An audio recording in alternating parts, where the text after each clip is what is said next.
بەناوی خوای گەورە سڵاوتان لێبێت بەڕێزان. کوشتنی باڵوێزی رووسیا لە تورکیا کاردانەوەی بەرپرسانی تورکیا و رووسیای لێ دەکەوێتەوە. هەرێک لە ڕەجەب تەیب ئەردۆغان و ڤلادیمیر پۆتین سەرۆک کۆماری رووسیا ڕایانگەیاند کوشتنی باڵوێزەکە بە ئامانجگرتنی پەیوەندیەکانی نێوان هەردوو وڵاتە. لەلایەکی ترەوە ئەمڕۆ وەزیرانی دەرەوەریەک لە ئێران و تورکیا و رووسیا لەسەر بارودۆخی سووریا کۆبوونەوە. میواندارێک لە بەڕێزان لە ستۆدیۆی سەرەکی عومەر عەلی شارەزار لە کاروباری تورکیا، هەروەها لە هەولێرەوە دکتۆر ساڵح عومەر مامۆستای زانکۆ، هەروەها لە هۆڵەنداوە دکتۆر جەبار قادر شارەزار لە کاروباری تورکیا تاوتویەم پرسە دەکەین. لە سەرەتادا راپۆرتێک دەبین، دواتر لەگەڵ میوانەکانمان درێژە بەم پرسە دەدەین. ساڵی 2011 و کاتێک کە کەناڵی رووسیای ئەمڕۆی ئینگلیزی ڕووداوی کوشتنی باڵوێزی ئەمریکای لە لیبیا بۆ شکستی دەسوەردانی ئەمریکا لە لیبیا گەڕاندەوە، لەوانەیە هەرگیز بیری لەوە نەکردبێتەوە نۆزدەی کۆتایی مانگی 2016 لە ئەنجامی دەسوەردانی وڵاتەکەی لە شەڕی سووریا هەمان دەرەنجام ڕوبەڕووی باڵوێزی وڵاتەکەی لە تورکیا دەبێتەوە.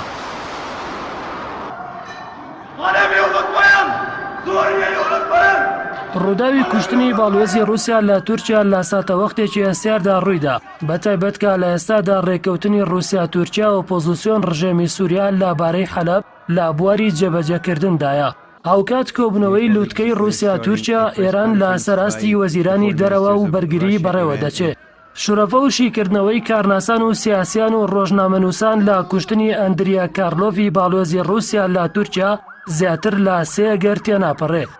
یەکەمیانەوەیە کە جارێکی دیکە تورکیا و رووسیا پەیوەندیەکانیان تێک دەچێت لە کاتێکدا بۆ خۆی پەیوەندیەکانیان تازە بە تازە گرێداوەتەوە. دووەمیان دۆخی نێوخۆیی تورکیا بەرەو گرگرتنی زیاتر دەچێ و بەرگەی ئەم هەموو نارامی و پێشاتە ئاڵۆزانە ناگرێت. سێمیشان پەیوەندی بە شۆڕش و خەڵکی سووریاوە هەیە کە بێدەچێت رووسیا ناچار بە زیاتر دەسوەردانی سەربازی لە وڵاتە بکە. ئەوەی جێگەی سەرنجە تەنها کەمێک لە شیکەرەوەکان خەیاڵیان بۆ ئەو خاڵە چووە کە دوور نییە ئەم ڕووداوە لە چەند ڕوویەکەوە پێداچوونەوەی رووسیا بە حسابەکانی لە سووریا بکە بە سەرنجدان لە زیانە گیانی و ئابوووریەکانی رووسیا لە سووریا. دوور نییە لە نێوخۆشدا رووسیا بکەوێتە ژێر فشارێکی گەورەوە، هەم لە نێوخۆی سیستەمە سیاسەکەیدا، هەمیش لە سەراستی جەماوەری کە ناچار بە کشانەوەی لە سووریا یاخود کەمکردنەوەی کاریگەریەکانی بکە، یاخود هاوشێوەی تورکیا لە وڵاتانی عەرەبی و ناوچەی و تەنانەت بیانیشدا بەرپرسە باڵاکانی رووسیا بکەونە بەرامانجی ئەو کەسانەی ڕۆژانە لەلایەن کەناڵەکانی ڕاگەیاندن و ماڵپەڕە کۆمەڵایەتیەکانەوە وێنەی کوشتوڕەکانی سووریا بەگشتی و شاری حەلەب بە تایبەتی دەبینن. وەک چۆن لە سادەترین کاردانەوەدا ئافرەتێکی بیانی لە ڕێگەی کامێرەی چاودێریەوە ڤیدۆی کوشتوبڕی سووریای نیشانی باڵوێزخانەی رووسیا لە ئەمریکادا.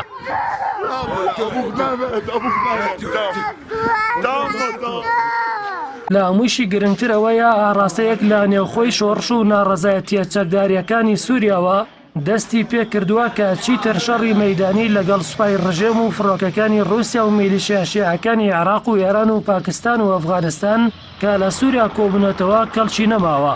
ئەوەی پێویستە لە داهاتوودا کاری لەسەر بکرێت پەنابردنە بۆ شەڕی پارتیزانی. ئەمە شاوشێوەی ئەفغانستان رووسیا ناچار بە کشانەوە لە سووریا دەکا. وەک لە لێدوانەکانی بەرپرسانی رووسیا و تورکیا دەخوێنرێتەوە، ئەگەر یەکەمیان کە خۆی لە تێکچوونی پەیوەندیەکانی نێوان مۆسکۆ و ئەنکەرە دەبینێتەوە و خوێندنەوەیەکی سەرچێڵانەیە، بەتایبەت لە واقعی پەیوەندیە سیاسی و بوریە تونند و تۆڵەکانی ئەم دوایی ئەو دوو وڵاتە و لێدوانی سۆزبڕەکانی بەرپرسانی تورکیا لەسەر ئاستی سەرۆکۆمار و سەرۆک وەزیران و وەزیری ناوخۆ و وەزیری دەرەوە بەرامبەر با ڕووداوەکە کە هەر لە سەرەتاوە تا ڕادەیەکی زۆر ئاوێکی فێنچی بادڵی لایەنی ڕووسدا کردووە. لە سەراستی تورکیا ژەگەرە و لێدوانانەی بەرپرسان ڕاست بن کە ئەو پۆلیسەی باڵۆزەکەی تورکیای کوشتووە سەر بە گروپی فەتحولا گویلەنە، ئەو کات تورکیا لە دوو ڕۆوە سوود لەم لایەنە وەردەگرێت. یەکێکیان زیاتر دەستی هێزانیەکانی بۆ بنبڕکردنی ئەو گروپە وەڵا دەکات، دووەمیشیان هەڵوێستی تورکیا لە بەرامبەر ئەمریکا بۆ ڕادەستکردنەوەی فەتحولا گویلەنی سەرۆکی ڕێکخراوی خزمەت بەهێزتر دەکات.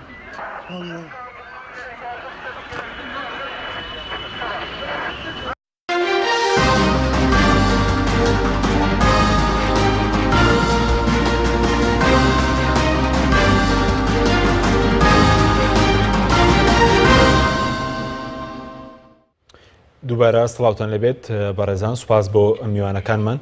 کاومەرەگەرد لە بەڕێستانەوە خێر بن. سەرەتا سەبارەت بە هۆکاری تیرۆرکردنی باڵوێزی رووسیا لە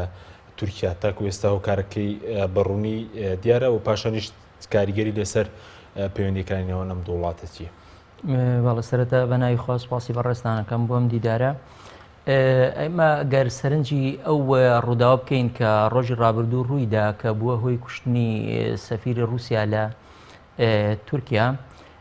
ئەمە ئەو بارودۆخی کە تیا سەری هەڵدا ئەبێ بزانین چ بارودۆخێکە. ئەو بارودۆخە ڕاستەوخۆ پەیوەندی هەیە بۆ بارودۆخی کە ئێستا لە سووریادا هەیە و بە تایبەتی ئەوەی کە لە شاری حەلەبدا هەیە و ئەو هەموو کوشتاری خەڵکی مەدەنی و ئەو وێرانکردنی خانوبەرە و ئەو کارەساتە مرۆیی کە لە حەلەبە ڕوویدا لە چەند ڕۆژی ڕابردووە کە بەڕای زۆر لە لێکۆڵەرەوانی بواری سیاسی لەم جۆرە ڕووداوانە لە دوای جەنگی جیهانی دووهەمەوە ڕووی نەداوە، تەنانەت لە شارەکانی وەکو گرۆزنی و شیشان و ئەو وڵاتانە ژیان ئەوەی کە لە کۆسۆڤۆ و ئەوە ڕوویدا لەوانەیە هاوشێوەی ئەوانە زۆر قورستر و زۆر گرانتر بوو. یعنی ئەو حاڵەتی کە بەبەرچاوی هەموو میدیاکانەوە هەموو هێزە سیاسیەکانی دنیا و هەموو کۆمەڵگای نێودەوڵەتیەوە ڕوویدا، یعنی کارەساتێکی مرۆیی زۆر گەورە بوو، چونکە لە کارەساتە مرۆییەکانی ترا لە ئەوروپای ڕۆژهەڵات یانەوەی لە کۆسۆڤۆ ڕوویدا یانەوەی لە یوغسلافیا ڕوویدا، بەتایبەتی ئەوەی لە ئەوروپای ڕۆژهەڵات ڕوویدا بە شێوەیەکی گشتی، ئێمە ئەبینی بە دەنگەوە هاتنێکی زۆر گەورە لەسەر ئاستی ناتۆ هەبوو، لەسەر ئاستی ئەنجومەنی یاسایش هەبوو، لەسەر ئاستی نەتەوە یەکگرتوەکان هەبوو، یان ڕۆژئاو ئەمریکا پشتیوانیانە کرد لە ڕووی مرۆییەوە، لە ڕووی مرۆڤ دۆستیەوە، تەنان لە ڕووی سەربازیشەوە، یعنی کە ئەو هێزانیان ناچار کرد دوای کۆتایی بەو جینۆسایدە گەورە بێن کە لەو وڵاتانە هەبوو، یان دوجار هەندێک سەرکردەی گەورەی وەکو وڵاتانیاندایە دادگای نێودەوڵەتی و دادگایی کران، بەڵام ئەوەی ئەمڕۆ لە سووریا ڕۆداوەی ئەوەی لە شاری حەلەب ڕوویدا، یعنی کە بەبەرچاوی کۆمەڵگای نێودەوڵەتیەوەیە نە ئەمریکاییەکان و نە ڕۆژئاواییەکان و نە ئەنجومەنی ئاسایش و نە ناتۆ و نە هیچ هێزێکی گەورەی نێودەوڵەتی بە دەنگەوە هاتنێکی نەبوو، تەنانەت وڵاتانی عەرەبی و ئیسلامیش ئەوەی کە بینین لە هاریکاری ئیسلامی لە کۆمکاری عەرەبی لەو وڵاتانەی ترکە هەیە هیچ یعنی هەڵوێستێکیان نەبوو، یعنی لەبەرەوە ئەبینن کە دەیان هەزار مرۆڤ ڕوو لە ئاوارەییەکان ئەکوژرێن بە جۆرەها چەکلیان نەدرێ، بەڵام هیچ هەڵوێستێک نییە لە ئاست ئەم کارەساتەیە. ئێمە کەواتە کوشتنی ئەم سەفیرە هاوکاتە لەگەڵ ئەم بارودۆخەیە کە دروست بووە. ئەم بارودۆخە لە ڕاستیە تۆ بتوێ و نەتەوێت بۆ سەر جیهانی ئیسلامی، بۆ سەر خەڵکی موسڵمان، بۆ سەر هەموو ئەو مرۆڤ دۆستانەی کە هەیە، تەنانەت ناموسڵمانێکی مرۆڤ دۆستیش لەوانەیە هەستی جوڵاوە بەرامبەری ئەم کارەساتە، لەبەرەوە لە باگراوند و لە کۆنەستی هەر تاکێکی موسڵمان و ناموسڵمان و مرۆڤ دۆستێکە، لەوانەیە ئەمە شتێکی دروست کردووە. لەبەرەوە ئێستا ئێمە کارەساتەکە ئێستا بۆ نمونە ئەوەی کە ڕوویدا لە تورکیا ڕوویدا، لە تورکیا ڕوویدا لەوانەیە کەواتە کاردانەوەکەی لە چیەوە ڕووەدا، لەم واقعە ناهەموارەوە ڕووەدا کە ئێستا لە ناوچەکەیە هەیە و کە ئێستا بەرامبەر بە شارێک و بەرامبەر بە وڵاتێک و بەرامبەر بە گەلێکەکرێ. یەکێک لەو بەشداربووانەی کە دەستی باڵای هەیە لەم کارەساتەیە کوێیە؟ رووسیایە. ئەبینین رووسیا و ئێران و حیزبوڵڵا و ڕژێمی سووریا، یعنی ئەمانە هەموویان تۆڕێکن لە دروستکردنی ئەم کارەساتە مرۆیی کە لە سووریا دروست بووە. بەتایبەتی رووسیاش لە ڕێگەی ئەو بردومانە بەردەوامانەی کە هەیەی، لە ڕێگەی هاوکاری سەربازی بۆ ڕژێمی سووریا کە هەیەی و لە ڕێگەی ئەو ئستۆلە بەحریانەی کە لە ڕێگەی دەریای ناوەڕاست و لە ئەو پێگە سەربازیانی کە لە ناوخۆی سووریا هەیەی ڕۆڵی گەورەی هەبووە. لەبەرەوە یعنی رووسیا کە هەموو ئەماکە ئەبێت چاوەڕێی کاردانەوەیەک بکە، کاردانەوەکە ئەنجا یان بە شێوەی گروپە یان بە شێوەی تاکە، یعنی ئەوەی دوێنێ ئێمە لە هینەکە بینیمان لە ئەو دیمەنەیە بینیمان کە کەسێک یعنی گەنجێکی 22 ساڵ یعنی کە سەر بە دەستگای پۆلیسی تورکیایە، کاتێک کە هەڵەستێ و ئەو دروشمانە بەرزەکاتەوە، یەکەم شت باسی چیەکە؟ باسی حەلەب و سووریاکە و دوهەمیان باسی جیهاد و ڕوبەڕووبوونەوە کە دژی رووسیا یعنی و هەڕەشەی ئەوەکە کە مادام ئێوە ناهێڵن ئێمە بە ئارامی بژین ناهێڵین ئێوەش بە ئارامی بژین کەواتە کاردانەوەکە لەسەر چییە لەسەر ئەو ڕووداوانەیە کە ئێستا لە حەلەب هەیە و لەسەر ئەوەی کە سپاسگەرم وڵای بەرز ئەگەر بچین هەورە لای کاک دکتۆر ساڵح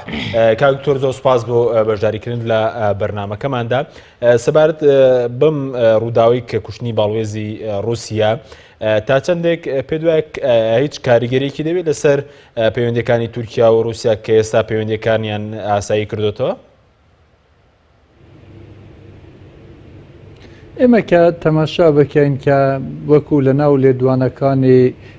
سەر و کۆماری رووسیا و تورکیا و وەزیرەکانیان تەماشا بکەین دەبینین ئەوان بە شێوەیەک ئەمە تەڕەح دەکەن کە بەڵێ ئەم لایەنێک هەیە دەیوێتن کە پەیوەندیەکانی رووسیا و تورکیا تێک بداتن بەتایبەت کە ڕۆژێک مابوو وەزیری دەرەوەی تورکیا سەردانی رووسیا بکاتن لەگەڵ ئێران دابنیشن پرۆگرامێکی جیا دابنێن جیا لە ئەمریکا و لە دەوڵەتەکانی تری خەلیجی بۆ ئەوەی کە کۆتایی بە قەیرانی سووریا بێنن ئەمە بەو شێوەی خوێندنەوەی بۆ دەکەن بەڵام کە بە شێوەیەکی ئەمە تەئسیرێکی سلبی دەبێتن یان ئیجابی دەبێتن بە قەناعەتی من بەتاکید تەئسیری دەبێتن لە چ ڕوانگەوە تەئسیری دەبێتن لەو ڕوانگەی وە تەئسیری دەبێتن کە ئێمە تەماشا بکەین بە شێوەیەکی گشتی لەناو ڕۆژهەڵاتی ناوەڕاستدا قەیرانێک پەیدا بووە قەیرانی دەوڵەت نەتەوە یعنی ئێستا لەناو ڕۆژهەڵاتی ناوەڕاستدا ئەم واقعەی کە درست بوو قەیرانی دەوڵەت نەتەوە لەناو سووریادا هەبووە کە هیچ دەوڵەتێک کە مەشروعیەتی هەبێتن لەناو سووریادا نەمایە واگەر تەماشا بکەن لەناو تورکیاشدا عینی قەیرانی دەوڵەت نەتەوە بە شێوەیەکی نوێتر پەیدا بووە کە بەتایبەت لە چەند مانگی ڕابردوو ئێمە تەماشا بکەین کودتا کە لەناو تورکیادا کرا ئەم کودتایە بە فڕۆکەی F-16 هاتن پاڵمانی خۆیان بمباران بکەن یان بە شێوەیەکی تر ئێمە دەبینین کە ئالۆزیەکانی جۆرا و جۆر دەنێوان خودی تورکیادا دروست بووە و ئەم قەیرانەی کە لەناو دەوڵەتی تورکیاش دروست بووە ئیتر بەو شێوەی نابێتن کە تەنیا بڕیاردان لەدەستی ئاک پارتیدا بێتن کە خۆی بینیتن بە هەر شێوەیەکی کە بیەوێتن پەیوەندیەکانی خۆی دەگەڵ رووسیا یان تەنانەت دەگەڵ دەوڵەتێکی تر ڕێک بخاتەوە بە قەناعەتی من بە شێوەیەکی گشتی کە ئێستا لەسەر قەیرانی سووریا دەیانەوێت لێک نێزدیک ببنەوە حاڵەتێکی ئستراتژیک نییە کە مەسەرەن بڵێن بە شێوەیەکی ئستراتژیک ئەمە لە بەرەی ناتۆ دێتە دەرەوە یان لە دژی ئەمریکا دەیوێتن بگەڕێتەوە بۆ رووسیا بە قەناعەتی من بارودۆخی ناوخۆی تورکیا تا ئەمە ڕێگای پێ ناداتن کە بەو شێوەی لێبێتن بەڵام واقعەکی دێرەدا هەیە کە ئەم ترسی تورکیا لە کورد ئەوەی کە مەسەلەن بەتایبەت پێیە دەکە احتمالی هەیە هەرێمێک دروست بکەن احتمالی هەیە دەوڵەتێکی سربەخۆ دروست بکەن احتمالی هەیە کورد بگاتە دەریای ئازاد ئەمە یعنی وەکو کابوسێک لێ هات بۆ دەوڵەتی تورکیا بووە کە و کاری ئەوەی کە بینیتن خۆی لە ئێران نێزدیک بکاتەوە خۆی لە رووسیا نێزدیک بکاتن دیپلۆماسی بە هێزی ئێرانش تا ڕەدەیەکی زۆر کاریگەری لەسەر ئەمە هەبووە کە ئەم قەناعەتە بینیتن دروست بکاتن بۆ تورکیا بەتایبەت لەم گۆڕانکاریانەی کە لە ئەمریکا کراوە ترامپ هاتووە ترامپ لە ناو کانەڵەکانی ڕاگەاندن بەحسی لەسەر ئەمە کردووە کە دەیوێتن لە رووسیا نێزدیک ببێتن و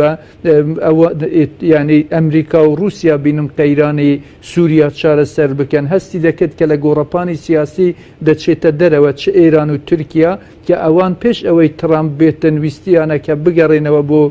رووسیاوە بە شێوەیەکی گشتی بە شێوەیە قەیرانی سووریا چارەسەر بکەن کە بەرژەوەندی تورکیای تێدا بێت ئیرانی تێدا بێتن و رووسیای تێدا بێتن و دەوڵەتەکانی تر بەرژەوەندیان تێدا نەبێتن بە قەناعەتی من ئەمە خۆی لە خۆیدا جۆرە کێشەیەکە بۆ دەوڵەتی تورکیا دروست بووە و ئەم کێشانەش لە داهاتوو بۆ تورکیا یەکجار زۆر زیاتر دەبێتن و بەتایبەت کە پۆلیسی دەوڵەتێک بینیتن خۆی سەفیرێک بکوژێتن ئیتر متمانە بە چ کەسێک دێتەکردن دەنەو ئەم دەوڵەتەدا پۆلیس دەبێتن سەفیرەکان بپارێزیتن دەبێت دیپلۆماتەکان بپارێزیتن و کەس ناتوانێت تەشخیص بداتن کە دەناو ئەم دیپلۆماتە ئەم سەفیرە ئایا بزانیتن ئەمە سەر بە فلان لایەنە یان سەر بە دەوڵەتە یان کێشە دروست دەکات کێشە دروست ناکاتن ئەمە خۆی لە خۆیدا بە قەناعەتی من تورکیا زیاتر بەرەو قەیرانێکی قوڵتر دەباتن هەر ئەمەش کاریگەری لەسەر ئەمە هەبوو کە ئەمڕۆکە سفارەتخانە و قونسوڵخانەکانی ئێران و ئەمریکا بە شێوەیەکی گشتی دەناو ئەنقەرە تعتیل ببوون تا چ کاتێکی تر دەبێتەوە چۆن دەتوانێتن ئەم متمانە دروست بکەتەوە چۆن دەتوانێتن قەناعەت بۆ رووسیا دروستکاتن بۆ ڕای گشتی رووسیا دروستکاتن بۆ ئەوەی کە ئەمە هیچ دەستێکی تێدانیا یان بە شێوەیەکی جددی بەرگری لە بەرژەوەندیەکانی رووسیا دێتەکردن بە قەناعەتی من ئەمە کێشەیەکی گەورە دەبێتن بۆ تورکیا. بەڵێ سوپاس دەکەین کاوی تۆ دواتەکەڕێن و لای بەڕێز دەگەر بچین لای کاک دکتۆر جەبار قادر پسپۆڕی کاروباری وڵاتی ناوەڕاست کە بەڕێزیان لە هۆڵەنداوە لەگەڵمانن. کاوی تۆزە سوپاس بۆ بەشداریکردن لە بەرنامەکەماندا سەبارەت بە ڕووداوی تیرۆرکردنی ئەو باڵوێزە لە ئێستاوە بەشێک لە میدیاکانی تورکیا باز دەکەن و کەسە سەر بە گروپی فەتحوڵڵا گولەنە تا چەندێک ئایا ئەمە زیانی دەبێت بۆ حکوومەتی تورکیا وەکو دەسەڵاتەکەی ئەردۆغان یاخود ئەردۆغان ئەمە دووبارە لە بەرژەوەندی خۆی دا بەکارێنێت اینجا هیچ کاریگەرێکیش دەبێت لەسەر پەیوەندیەکانی تورکیا و رووسیا؟ بەڵێ هەمکاتتان باش هەڵبەتە ئەمە جۆرێکە لە کێشەکان کە ئێمە ئەو بارە ئاڵۆزە لە نێوخۆی تورکیا دەبینین بمانەوێت نەمانەوێت ئەمە بە شێوەک لە شێوەکان ڕەنگەداتەوە لەسەر پەیوەندی نێودەوڵەتیەکانی وە کاتی خۆشی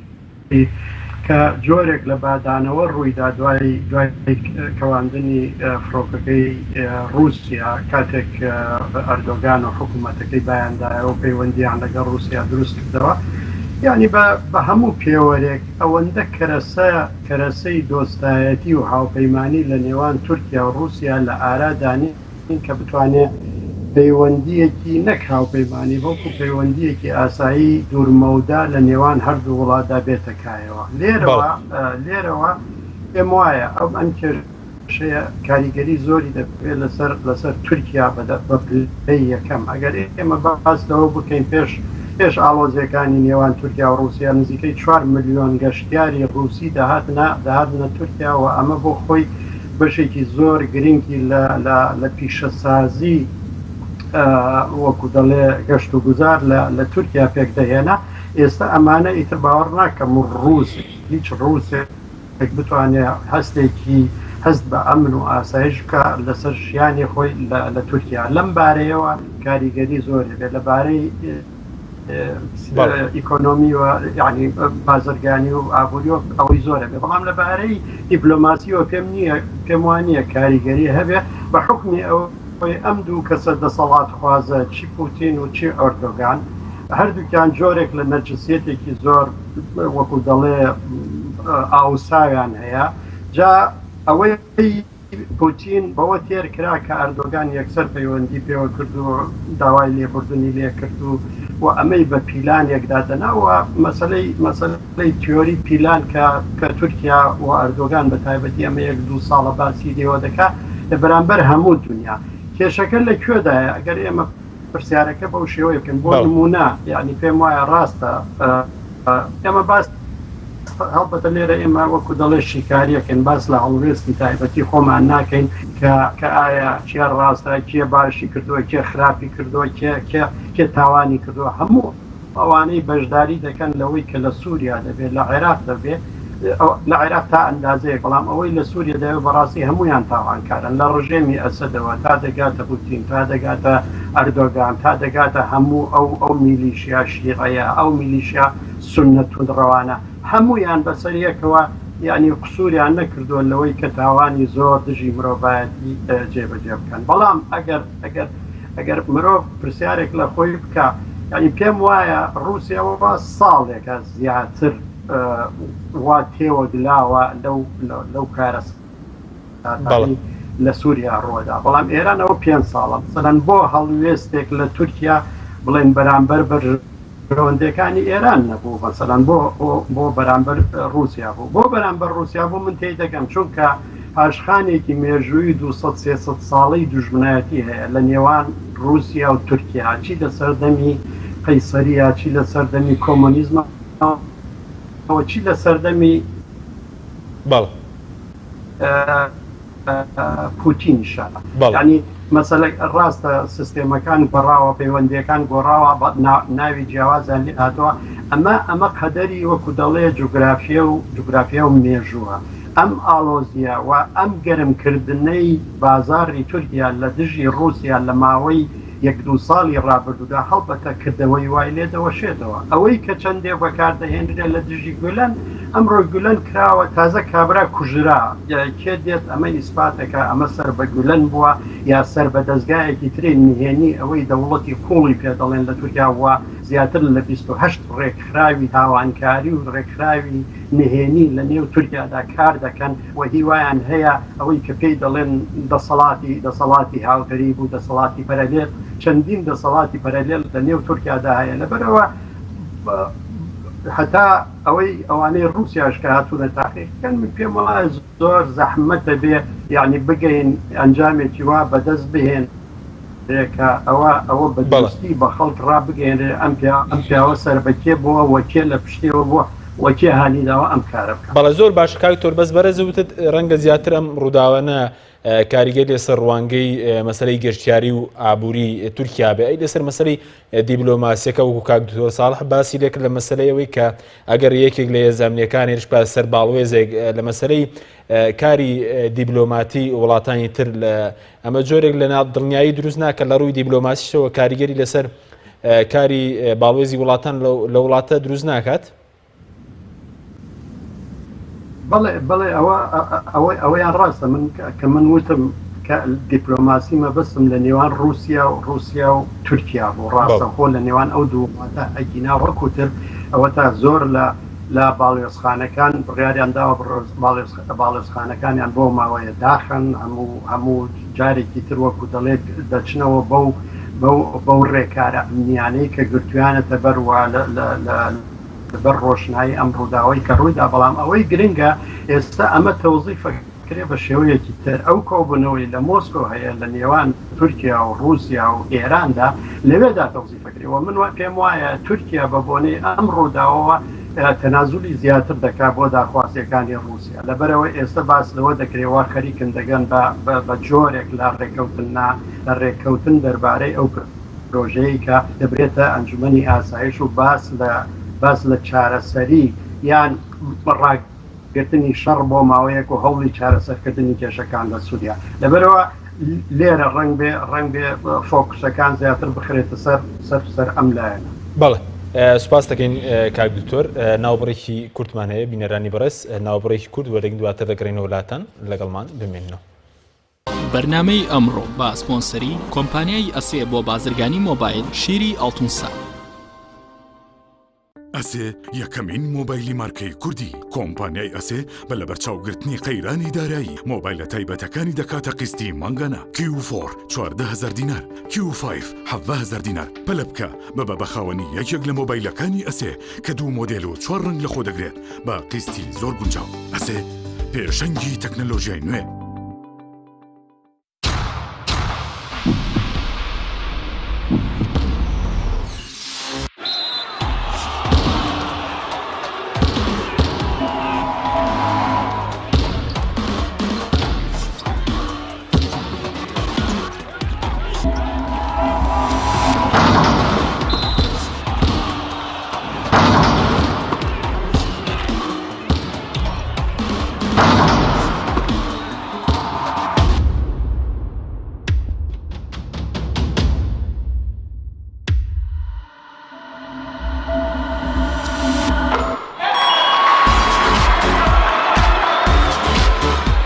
سەرکەوتنە گەورەیە تەنها شیری وشکی ئەڵتونسای تەمێکی ڕاستەقینە و 100% سروشتی نۆشی کە و هەمیشە بە بەهێزی بمێنەرەوە کاتر نییە بچیتە بازار بۆ کڕنی پێداویستی ئەلیکترۆنیەکان وەک هەمیشە کۆمپانیای ئەسێ خزمەتگوزاری نوێی بۆ ئامادەکردوون ئێستا دەتوانیت لە ڕێگەی ئینتەرنێتەوە سەرجەم ئامرەکانی کۆمپانیای ئەسێ بکڕی و هەموو جۆرە کارتێکی موبایل و ئینتەرنێت بەدەست بخەیت ئێمە بۆتان دەگەێنینە ماڵ و شوێنی کارەکانتان لە ڕێگای کارتی ئەسێەوە ئەبیتە بەشداربووی سەرەکی ئەم خزمەتگوزاریە لە $25 زیاتر پێداویستی بکڕە و کرێ گواستنەوەکەت لەسەر کۆمپانیا دەبێت ئەسێ پێشەنگی تەکنەلۆژیای نوێ.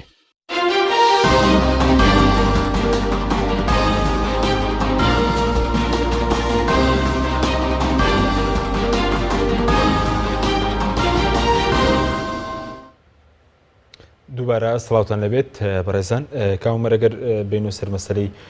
پەیوەندەکانی تورکیا و رووسیا و کاریگەری لەسەر دۆخی سووریا بەڕێز پێشتر باست لە کەوتنی حەلەب بووە و کۆمەڵکوژەی کە لە حەلەب ڕوویدا تا چەندێک مەسەلەی ئەم لێک نزیک بوونەوەی تورکیا و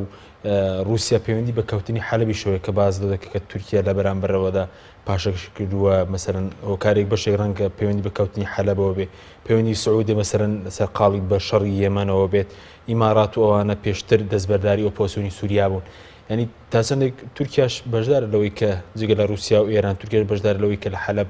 ڕووی دەدات بەڵێ وەکوتمان لە دوای ئەو کودەتا سەربازی کە لە تورکیا ڕوویدا تورکیا بە پێداچوونەوەیەکی کرد بە سیاسەتی دەرەوەی خۆیدا چونکە هەندێک سیاسەتی دەرەوەی هەبوو لە ناوچەکەدا کە ئەنجامی ئەدا جێگەی ڕەزامەندی وڵاتانی ڕۆژئاوا نەبوو جێگەی ڕەزامەندی هاوپەیمانان نەبوو هەروەها جێگەی ڕەزامەندی رووسیا و ئێران و وڵاتەکانی ناوچەکەش نەبوو لەبەرەوە ئێمە ئەبینین هەندێک لەو پێداچوونەوانە بەتایبەتی لەسەر دۆسیەی سووریا دۆسیەی سووریا تورکیا لە ساڵی 2011ەوە لەو کاتێک کە شۆڕشی گەلانی سووریا هاتە ئاراوە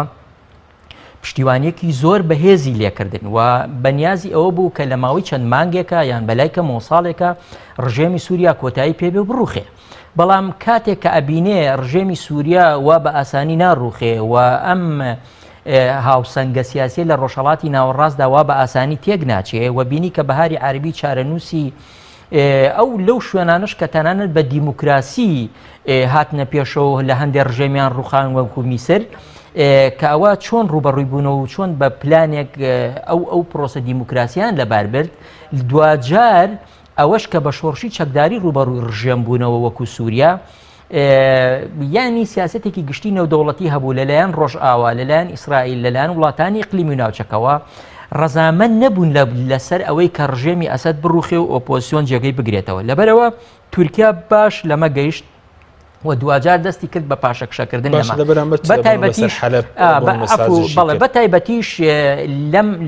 لەم دوو ساڵەی دواییە کە ئەبینین لە ناوخۆی تورکیا شەڕی نێوان تورکیا و پارتی کرێکاران دەست پێکاتەوە و بارودۆخی ناوخۆی تورکیا جۆرێک لە ئاڵۆزی بەخۆوابینێ و سوپای تورکیا و پارتی کرێکاران ئەکەونە شەڕێکی خوێناوی لەگەڵ یەکترەوە و ئەمەش بارودۆخێکی ناهەموار بەڕاستی بۆ تورکیا دروستەکە ئێمە ئەبینین لە ماوەی 6 مانگی ڕابردووە 11 تەقینەوەی گەورە لە ناوخۆی تورکیادا ڕووی داوە یعنی لە هەفتەی پێشووە ئێمە لە شاری قەیسەر بینیمان کە تەقینەوەیەکی گەورە ڕوویدا و نزیکەی 43 کەستیا بوونە قوربانی و هەروە پێش ئەوەش 2 هەفتە پێش ئەوەش لە ئەستەمبوڵ 2 تەقینەوەی گەورەتر بوو کە دەیان کەسیتیا بوونە قوربانی لەبەرەوە ئێستا تورکیا لە ناوخۆی خۆیان ڕوبەڕووی کۆمەڵێک کێشە بۆتەوە کۆمەڵێک گرفت بۆتەوە لەبەرەوە ئەو سیاسەتانەی دەرەوە ئەو گرفتانی دەرەوە کە هەیە ئەبێ بکە بە قوربانی چارەسەری کێشەکانی ناوخۆی خۆی لەبەرەوە یەکێک لەو هەنگانەوە بە بڕای من یەکێک لەو هەنگاوانی کە ئێستا تورکیا ناوێتی بۆ ئەوەی هەندێک لە کێشەکانی لەگەڵ بۆ نمونە پەیوەندیەکانی بە بڕای من ئێستا جۆرێک لە جۆرەکان پەیوەندی نهێنی لەوانەیە لەگەڵ ڕژێمی سووریاش دروست کرد بێتەوە تورکیا یعنی و جۆرێک پەیوەندیەکانی لەگەڵ رووسیاش باشەکاتەوە و ئێستا بەنیازە پەیوەندیەکانی لەگەڵ میسریش باشکاتەوە لەگەڵ ئیماراتی عەرەبیش چاکی کاتەوە و لەگەڵ ئێرانیش دۆسیەکەی پەیوەندی نێوان ئێران و تورکیا بەرەو ململانەیەکی سەخت نەڕوە لەبەرەوە بۆچی وەکوتمان دوو مەلەفی گرنگی بەدەستەوەی تورکیا یەکەم مەسلەی ڕوبەڕووبوونەوەی پێدە لە کوردستانی ڕۆژاوا دووەمیان پارتی کرێکاران لە ناوخۆی تورکیادا لەبەرەوە ئەو مامەڵە سیاسیانەی کە ئێستا تورکیایکە بۆ ئەوەیە کە ئەم دوو دۆسیە کە دۆسیەی کووردە لە باکوور و لە ڕۆژئاوا لە بەرامبەری هەندێک تەنازولکردن و سازشکردن لە بەرامبەر کێشەی سووریا دوجار چارەسەری ئەمانە بکە ئێمە لە هەفتەی ڕابردووە بینیمان وەزیری دەرەوەی ڕووسیا لە لێدوانێکی داوتی ئێمە ئامادەین هاوکاری تورکیا بکەیت بۆ ڕوبەڕووبوونەوەی تیرۆر تیرۆر لە تورکیا لە ڕوانگەی تورکیاوە چێ پارتی کرێکارانە وانە لە هەمان کاتە ئەو هاتنە ناوەی کە ئێستا ئێمە ئەیبینین تورکیا هاتوۆتە ناو سووریاوە هاتوۆتە سنوورەکانی منبەج و هەروەها بەرەو شاری ڕەقا ڕۆ و بەرەو شاری باب ئەمانە ئەم ڕێگەدانە چێ ئەم ڕێگەدانە بە ڕەزامەندی رووسایە و بە ڕەزامەندی هاوپەیمانان و ئەمریکایە و بە ڕەزامەندی منەڵم جۆرێک لە جۆرەکان ڕژێمی سووریاشە لەوانەیە ئێرانیش ڕازی بێ بەمە بەڵام بۆ ئەبێ لە بەرامبەری ئەوەش ئەویش هەندێک سازش بکات چکە یەکێک لە پشتیوانە گەورەکانی ئۆپۆزیسیۆنی سووریا ئێستا تورکیایە لەبەرەوە تورکیا ئەگەر پشت لە ئۆپۆزیسیۆنی سووریا بکە یعنی لە 74 چۆن ئاشبەتاڵ لە کوردستان و شۆڕشی کووردا ڕوویدا پێم وایە ئەوەش لە بەرامبەر ئۆپۆزیسیۆنی سووریادا دروست دەبێت لەبەرەوە ئێستا ئێوێ وەکوتم مامەڵە بە ئەم مەلەفەوە بکە ئەنجا ئێستا قسێکی تریشەیە ینی دوای ئەوەش ئێستا ئۆپۆزیسیۆنی سووریا ئێستا ئەبێ بە دووبەرە ینی بەرەیەکیان کە ئێستا ڕۆژئاوا و رووسیا و هەموو ئەمەە ئەڵێ بەرەی تونندڕەوەکان لە بەرەی میانڕەوەکان جیا بکرێنەوە ئێستا کۆمەڵێک گروپ 14 گروپی ئۆپۆزیسیۆنی سووریا لە چەند ڕۆژی ڕابردووە یەکیان گرتووە لە چەندان کۆبوونەوەیان کردووە لە دوای پاشەخشیان لە حەلەب 14 گروپی گەورە لە ناوی لەژێر ناوی هەیئە ثەورەت سووریا یان دەستگای بڵین شۆڕشی سووریا ئەمانە ئەحرار شام و هەموو ئەو باڵە سەلەفیانن کە لەناو سووریادا هەیە ئەمانە یەکیان گرتووە و ئەیانەوێت لە باکووری سووریا جۆرێک لە ئەزمون دروستکەن ئەزمموی سیاسی تەنانەت ئەیانەوێت دەستورێکیش دابنێن دەستورەکەش ئەڵەن بەهینە ژێر شریعەتی ئیسلامیە تەنانەت کەواتە هەندێک لە چاودێرانی سیاسی ئۆپۆزیسیۆنی میانڕەویش ئەڵێن ئەمە دروستکردنی قەندەهارێکە لە باکووری سووریا کەواتە لێرەوە جیابوونەوەی ئەم دووبەرەیە لە یەکتر ئەمەش جارێکی ترێک کە تورکیا واز لە پشتیوانیەکانی هێنێ لەو بەرەی کە پێڵەن بەرەی تونندڕەوی ئیسلامی و تەنها مامەڵە لەگەڵ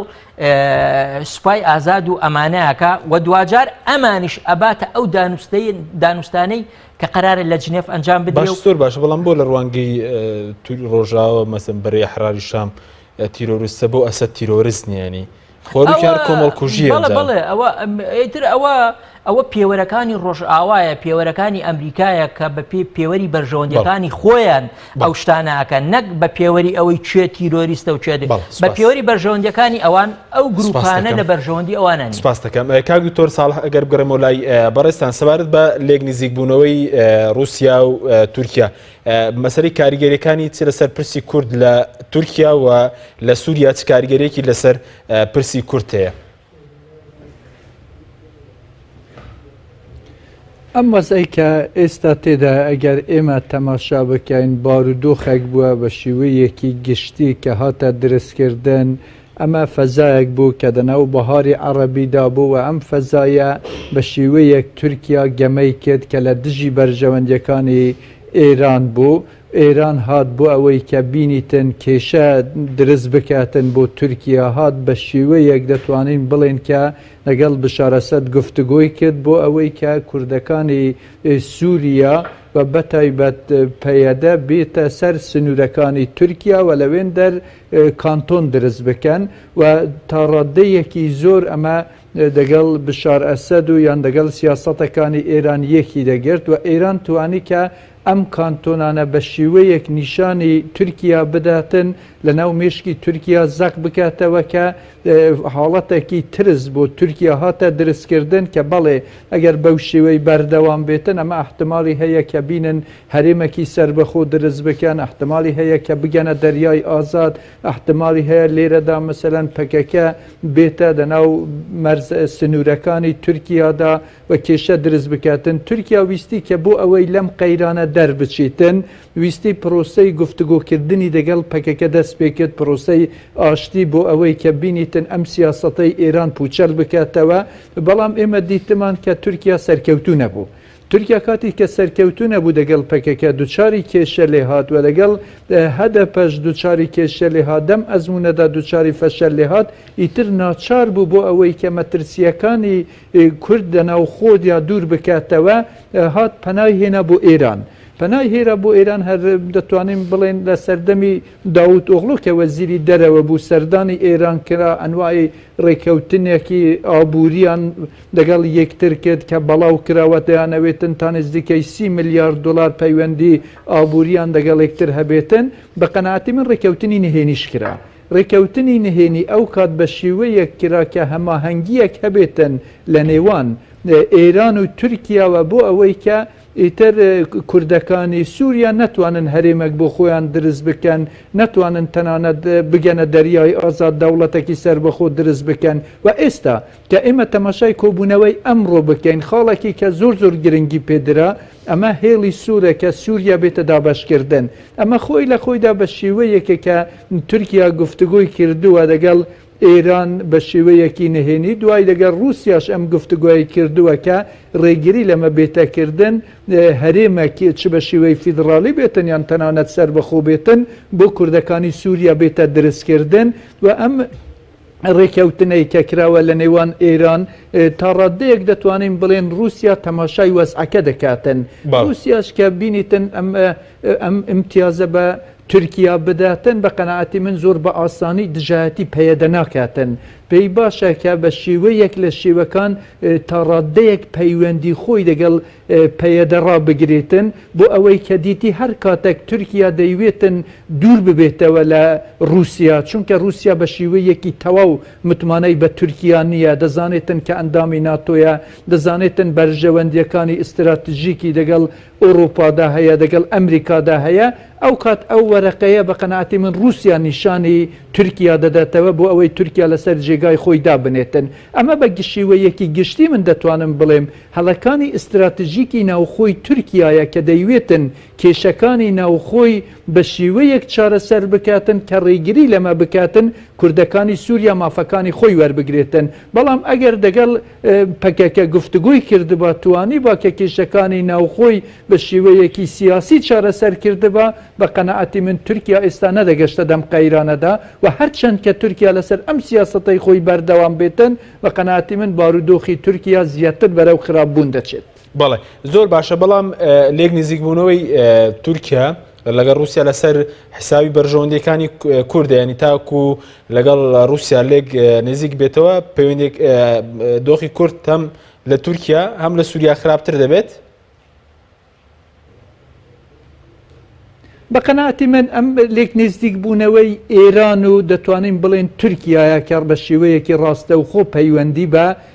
کوردەوە دەبێتن و حتا من دەتوانم بڵێن بە شێوەیەک لە شێوەکان پەیوەندی بە هەرێمی کوردستانشەوە دەبێتن. یعنی ئێمە دەزانین کە ئێرانش ئەمەی ڕاگەیاندووە کە سربەخۆی هەرێمی کوردستان ئەمە هێڵێکی سوورە و تا ڕادەیەک تەسەور دەکاتن کە تورکیا نەرمی بەرامبەر بە سربەخۆی هەرێمی کوردستان نواندووە و بە قەنەعەتی من ئەمە یەک لە فایلەکان دەبێتن کە یان بووە کە ئێران و تورکیا دەگەڵ یەکتر گفتوگۆیان کردووە، احتمالی هەیە کە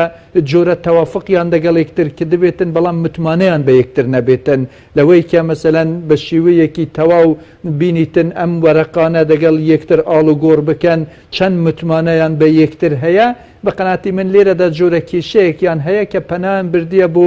رووسیا، دەیانەوێتن کە رووسیاش بینە دەناو ئەم گەمەیەدا وەکو لایەنێکی سێیەم کە بینیتن زامنی ئەمە بکاتن کە ئێران و تورکیا ئەم ڕێکەوتنەی نهێنی کە دەگەڵ یەکتریان کردیە لە دژی کورد بتوانن ئەمانە جێبەجێ بکەن. بەڵام بە قەنەعەتی من ئەگەر ئێمە بین خوێندنەوەیەکی ڕەئالیستی بۆ گۆڕانکاریەکانی ڕۆژهەڵاتی ناوەڕاست بکەین ئەم جۆرە ڕێکەوتنانە ناتوانن ڕێگیری لەمە بکەن کە دەناو ڕۆژهەڵاتی ناوەڕاستدا کورد بتوانێتن مافەکانی خۆی بەدەستبینێتن. ئێستا کێشەکە زۆر لەوە گەورەترە، گەمەکەرەکانی زیاتر دەناو ڕۆژهەڵاتی ناوەڕاستدا گەمە دەکەن. ئەمریکایە، دەوڵەتەکانی ئۆروپایە، سعودیایە، مسرە، دەوڵەتەکانی تری خەلیجیە هەمویان لە دوای بەرژەوەندیەکانی خۆیان دەگەڕێن. یعنی بەو سانایەی کە تەسەوەر بێتەکردن ئەوان دەگەڵ یەکتر ڕێکەوتنێک بکەن بۆ ئەوەی کە مافەکانی گەلی کورد بێتە پێشێلکردن و سووریا جارێکی تر دروست ببێتەوە یان عێراق جارێکی تر دروست ببێتەوە. بە قەنەعەتی من ئەمە ممکن نییە و ئەمە یەک لە هەڵەکانە کە 100 ساڵە بە شێوەیەکی گشتی لەناو ڕۆژهەڵاتی ناوەڕاستدا دێتەکردن بۆ ئەوەی کە کورد نەتوانێت مافی خۆی وەربگرێتن. هەر یەک لە هۆکارەکانی سەرەکی ناسەقامگیری ڕۆژهەڵاتی ناوەڕاستش ئەم سیاسەتە هەڵانەی دەوڵەتەکان بووە کە لە ڕابردوو بەرامبەر کوردیان بە شێوەیەکی زۆر مختصر مەسەن تەماشای ڕێکەوتنامەی جەزایر بکەی لە نێوان ئێران و عێراقدا بووە هۆکاری ئەوەی کە دەرەنجامەکەی 8 ساڵ شەڕ لە نێوان عێراق و ئێران بێتە دەستکردن. باڵا سپاسەکەی کاک دکتۆرگیان. کاک دکتۆر جەبارێک بگەڕێنەوە لای بەڕێستان سەبارەت بە مەسەلەی لێنزیک بوونەوەی تورکیا و رووسیا کاریگەری لەسەر کێشەی کورد لە تورکیا و لە سووریا، یعنی ئەمڕۆ کۆبوونەوەیەک لە نێوان سێ وەزیری مەسەلەن ئێران، تورکیا و رووسیا بەڕێوە چووە، هەر سەلایەن تەیکی ناسەرێک پارچەی خاکی سووریا کردوێتەوە. ئەنی ئێمە کاریگەری دەبێت لەسەر ئایندەی کورد بە تایبەتی لە سووریا لەسەر مەسەلەی فێدراڵیەت.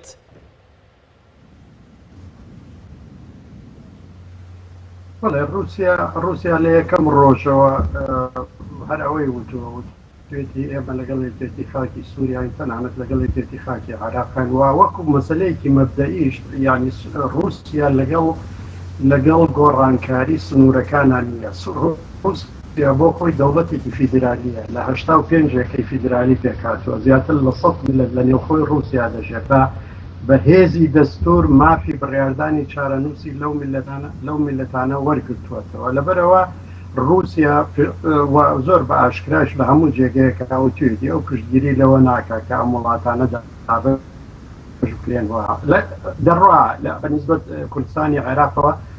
یا باشووری کوردستانەوە ئەوان دەڵێن بە گوێرەی دەستوری عێراقی هەرێمێکی فیدرالیە، لەبەرەوە ئێمە زۆر بە ئاسایی تەعاملی لەگەڵەکەن وەکو هەرێمێکی فیدرالی و ئێمە بۆ خۆمان وڵاتێکی فیدرالین. بەنسبەت کوردانی سووریاوە تازە واگەیشتونەتە ئەوەی کە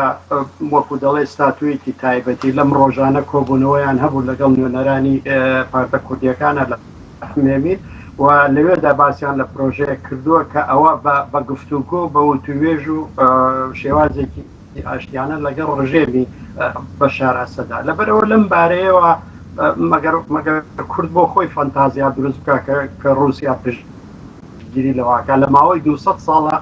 رووسیا هەڵوێستی هەروە بووە، چی لە سەردەمی قەیسەرا، چی لە سەردەمی کۆمۆنیزمەوە، چی لە سەردەمی پوتینە و گەورە کوردناسانی رووس و سۆڤێتیش هەمیشەوا دەڵێن کە رووسیا بە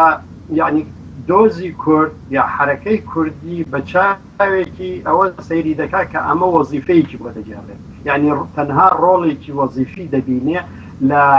لە بەرژەوەندەکان و لە ململانیەکانە. لەبەرەوە لەوە زیاتر ناڕوا هەڵبەت کاریگەری دەبێت ئەم نزیک بوونەوە لەگەڵ تورکیا و لەگەڵ ئێران و لەگەڵ سووریا و ئەمانە بە شێوەیە کە لە شێوەکان لەسەر حسابی کورد دەبێت، چی لە ڕۆژاوای کوردستان وەچی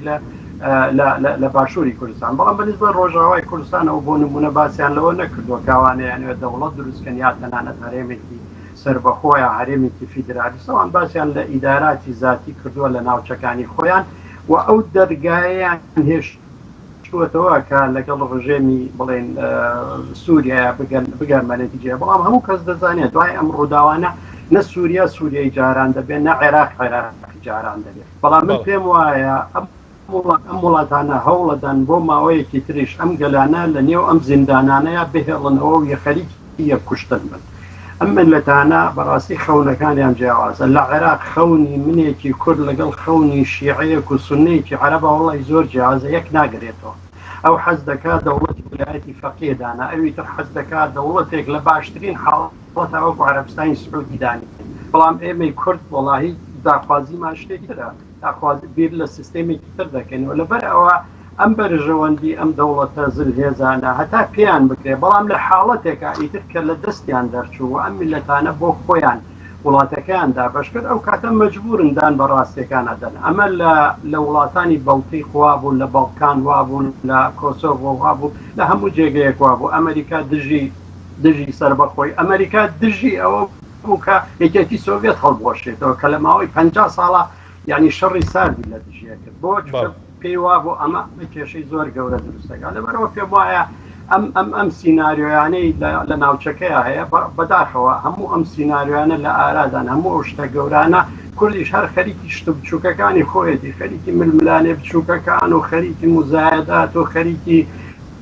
شەڕە گەڕک و شەڕە شار و شەڕە ناوچە و خەریکی ئەم شتانەیە ئاگای لەو شتانە نییە. کاتێک دێتەوە هۆشی خۆی شتەکان هەموو سیناریۆکان تەرتیب کراوەوە ئەو کاتە جارێکی تر دەڵێ وڵای ئەم فرسەتەمان لە دەستدا بەداخەوە. بەڵێ زۆر باشە بەڵام کاگی تۆر سەبات بە تێڕوانینی رووسیا ینی پێش دوای خستنە خوارەوەی فڕۆکەکەی رووسیا لەلایەن تورکیا و لەگەڵ ئێستای تێڕوانینەکەی جیاواز نییە بۆ پرسی کورتم لە تورکیام لە سووریا هەر ئەوەیە کە ئەو مەسەلەی کورد ئەو دەورە وەزیفەیەی بۆی گێڕێ یعنی کەی لە سەردەمی ساریە من ئەو مەسەلەیەم لێکۆڵینەوەم لەسەر 200 ساڵ لە پشتگوێ خستن کورد و رووسیا وام ناو نابوو لەوێدا تەنها هێزی عەشیرەتە کوردەکانیان ئەبینی چۆن ئەتوانن ئەمە ڕۆ ببینن لە شەڕەکانیان لەگەڵ ئێران و تورکیایە ئەمە لە سەدەی 90 لە سەدەی 20 بە تایبەتی لە سەردەمی سۆڤێتیدا وەکو کوردناسێکی بەناوبانگی رووسیا خۆی دەڵێ کورد وەرەقەیەک بوو کەی پێی بوو ئەمە بزوتنەوەیکی ڕزگاری خوازە و لە دژی لەو ململانەیە لەبەرەوە لەو حاڵەتە هەر بەو شێوەیە بەکارهێنرا بە تورکیا وترا ئەگەر تۆ لەگەڵ منا بەو شێوەیە هەڵست و کەوت بکەی ئەوە منیش هەندێک کارتم هەیە کە بتوانم لە دژی تۆ بەکاری بێنم ئەویش لە دەرەوەی تورکیا نەک لە نێو خۆی تورکیا ئەوەندەی من مەسەلەن ئاگاداری وتاری سیاسی رووسیا بووم هیچ باسی لەوە نەدەکرد کە لە نێو خۆی تورکیادا هەندێک پەیوەندی کرا لەگەڵ هەدەفەیە پێشوازیان لە سەلاحەدین دەمێرداش وشتیەوە بەڵام لەو چوارچێوەیە مایەوە بۆیە چاوەڕوان ناکرێت رووسیا زۆر دوور بڕوە لە پەیوەندیەکانیان لەگەڵ کووردا هەوڵەدا کوردی سووریا لەگەڵ حکوومەتی بەشار ئەسەدا بە شێوەیەک لە شێوەکان بگەێنێ بە جۆرێک لە ڕێککەوتن ستاتۆیەک بۆ کورد هەبێ بەڵام ستاتۆکە ڕەنگ بێ ئەوە نەبێ کە کورد خۆی دەیەوێ بەڵام ئەمە زۆر گرنگە کە کورد خۆی لەو ناوچەیە یا لە هەرێمی کوردستان چەندێک خۆی کۆ کردوەوە چەندێک خۆی ئامادە کردووە چەندێک کارتەکانی خۆی بەهێز کردووە چونکە لە دوای ئەم شەڕانەی کە کورد کردوێتی لە دژی داعش کورد بووە بە ڕەقەمێک لەسەر ئاسی نێودەوڵەتی حسابی بۆ دەکرێت بەڵام ئەوەیە دەمێنێتەوە سەر خۆی چۆن بەرەکەی کۆ دەکاتەوە بەڵێ لێرە بەڵێ سپاس دەکەین کامەر زۆر بە کوردی سەبارەت بە مەسەلەی تورکیا لە بارودۆخی سووریا ئەوەی کە باز دەکرێت کە ئێستا ئەو پاشەکشەی کۆپۆسیۆنی سووری هەیەی لەسەر حیسابی نزیکبوونەوەی تورکیا و رووسیا ئەوەی کە کەوتنی حەلەبیش پەیوەندی بەوێ بەس بۆ کورد زیانی هەیە بۆ ئۆپۆسیۆنیش زیانی نیە بۆ ئۆپۆسیۆنی سووریا ئەم لێک نزیکبوونەوەی رووسیا و تورکیا بەڵێ ینی ئۆپۆزیسیۆنی سووریاش ئەگەر ئێمە سەیری خودی پێکاتی ئۆپۆزیسیۆنی سووریاش بکەین لەوانەیە بڵین بەشێکی زۆر لەم کارەساتی کە ئێستا لە سووریا ڕۆداوەوەی لە حەلەب ڕۆدا بەشێکی ئەگەڕێتەوە بۆ خودی پێکاتی ئۆپۆزیسیۆنی سووریا خۆی بەڵامەوەی لە حەلەب لە کوی 11,000 چەکداری ئۆپۆزیسیۆنی سووریا باز دەکرێت تەنە 800 کەسیان لە بەری ئەحراری شامنەوەی تر هەموو لەلایەن تورکیاوە پشتگیری دەکرا بەڵام هەمووی نییە یان ئێمە لە جۆرەها گروپێک دێن یان ئەگەر سیر بکەین بەڵام ئەمە زیانی نییە ئەم لێک نزیکبوونەوە لە یەکەم زیانی لە ئۆپۆزیسیۆنی سووریا دوایی لە کوردیش نادە لە هەردوو لە بەڵێ ئۆپۆزیسیۆنی سووریا وەکو وتمانیەکێک لەوەیە کە یەک نەبوونیان نەبوونی پرۆژەیەکی استراتیژی و دابەشبوونیان و هەروەها بە تائیفی بوونی ئۆپۆزیسیۆنی سووریا لە عەربستانی سوعودی هاوکاری کۆمەڵێک لە گروپەکانەکە ئێران بە جۆرێکی تر کاریگەری هەیە تورکیا بە جۆرێکی تر کاریگەری هەیە لەبەرەوە ئەو ناهەمەجۆری پێکاتی ئۆپۆزیسیۆنی سووریا وای کردووە کە وڵاتێکی وەکو تورکیاش نەزانێ مامەڵەی چۆن لەگەڵکە و چۆن هەڵوێستی لەگەڵ وەربگرێ و هەر ئەمەش بووە هۆی ئەوەی کە ئێستا لە لاواسترین باریابی سپاس دەکەم کاک دکتۆر ساڵە زۆر بەکوتینی و خولەکیش بۆ بەڕێستان ئەگەر شتێک تەماوی سپاس دەکەین ئێستا بە شێوەیەکی گشتی لەناو ڕۆژهەڵاتی ناوەڕاستە شەڕێکی ژئۆپۆلیتیکی زلهێزەکان لەسەر ئاستی جیهانی و لەسەر ئاستی ناوچەی هەیە بۆیە زۆر گرنگە کە کورد بتوانێتن خوێندنەوەیەکی درست بۆ ئەم گۆڕانکاریانە و بەرژەوەندی زلهێزەکان لەناو ڕۆژهەڵاتی ناوەڕاست و لەسەر ئاستی جیهانی بکاتن و بتوانێتن گوتارێکی یەکگرتو دروست بکاتن و بە شێوە یەکگەمە بکاتن کە بتوانێتن بەرژەوەندیەکانی خۆی بەدەستبینیتن ئەگەر نەتوانێتن گوتارێکی یەکگرتو دروست بکاتن و خوێندنەوەیەکی درستی بۆ ئەم حاڵەتی شەڕی ژئۆپۆلیتیکیە یا بەرژەوەندی ژئۆپۆلیتیکی زلهێزەکان هەبێتن بە قەناعەتی من دووچاری کێشەیەکی زۆر گەورە دەبێتن بەڵام ئەگەر بتوانێتن گوتارێکی یەکگرتو دروست بکاتن دەتوانێتن کە بەرژەوەندیەکانی کورد لە ڕۆژهەڵاتی ناوەڕاست بە شێوەیەکی گشتی بەدەست بێت. بەڵێ بەڕێز دکتۆر ساڵح مەلا عومەر مامۆستای زەنگۆ زۆر سپاس بۆ بەڕێستان کە لە هەولێرەوە لەگەڵ مام وێرە زۆر سپاس بۆ بەڕێز دکتۆر جەبار قادر پسپۆری کاروباری خۆرهڵاتی ناوەڕاست کە بەڕێزیان لە هۆڵنداوە لەگەڵ مام و هەرە زۆر سپاس بۆ عومەر عەلی شارەزار لە کاروباری تورکیا کە بەڕێزیان لە ستۆدیۆی سەرەکی لەگەڵ مام و سپاس بۆ ئێوە بینەرانی بەڕێز سپاس بۆ هاوکارانم خواتان لەگەڵ.